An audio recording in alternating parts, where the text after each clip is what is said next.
Welcome back.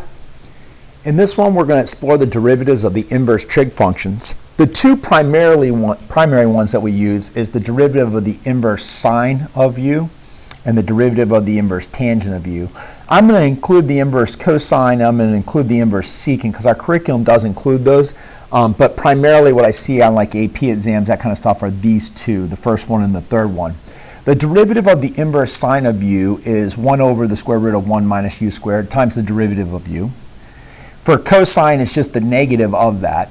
For tangent, it's 1 over 1 plus u squared times the derivative of du dx. And for secant, it's going to be 1 over u times the square root of u squared minus 1 times du dx.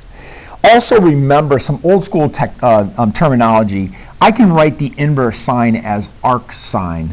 Arc sine of x is the same for this class as inverse sine of x. And the same thing for cosine or tangent or secant. Every once in a while, the AP exam will drop in an arc on you.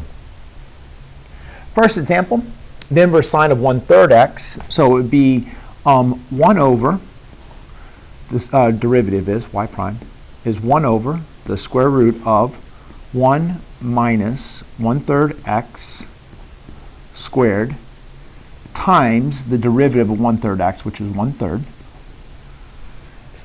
And so then I need to simplify this. This is ultimately, I'm just going to keep on working here. It's y prime is going to be 1 over the square root of 1 minus x squared over 9. If I were to, times 1/3, if I were to take and do the subtraction, it would be y prime would be 1 over the square root of 9 minus x squared over 9. That's times 1/3. And then here I could take the square root of these individually. So I could rewrite this as y prime equals 1 over the square root of 9 minus x squared over the square root of 9, which is just 3, times 1/3. And then that 1 over, I have a fraction within a fraction right here. So the 1 over this means y prime would be 3 over the square root of 9 minus x squared times 1/3. That 3 came from the square root of 9 right here. And I took the reciprocal of that. And then this will obviously cancel. So ultimately my answer is 1 over the square root of 9 minus x squared. So some of that algebra is simplifying, gets to be a little bit tricky. If I throw a product rule in there, whatever, I can do that. So y prime is going to be 2x times the inverse cosine of 3x. And then it's plus, it's going to be x squared times negative 1 over the square root of 1 minus 3x quantity squared, which is 9x squared, times 3. And there's really not any simplifying you can do. I guess you could factor out an x they have in common. I can rewrite it as y prime equals 2x inverse cosine of 3x minus 3x squared over 1 square root of 1 minus 9x squared. But that's about it. That's about all I can do with that. And then finally, one last example with tangent.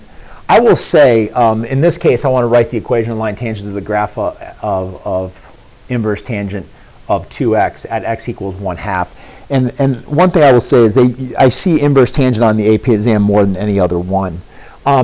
If I'm going to write the equation of line tangent to the graph at x equals 1/2, I've got to plug in x equals 1/2 to get the y value. So y would be the inverse tangent of 2 times 1/2, which is just 1. The inverse tangent of 1 is pi over 4.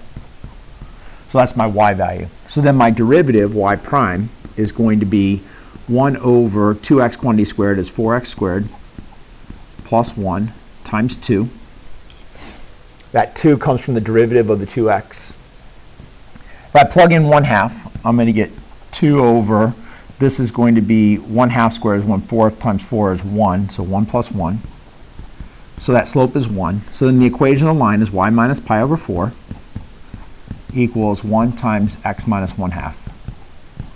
A little bit of that unit circle, inverse trig, inverse tangent, inverse cosine, inverse sine Gets to be a little bit tricky. All right, we'll see you in class. Hopefully clarify unit circle, brush up on all that stuff. See you soon.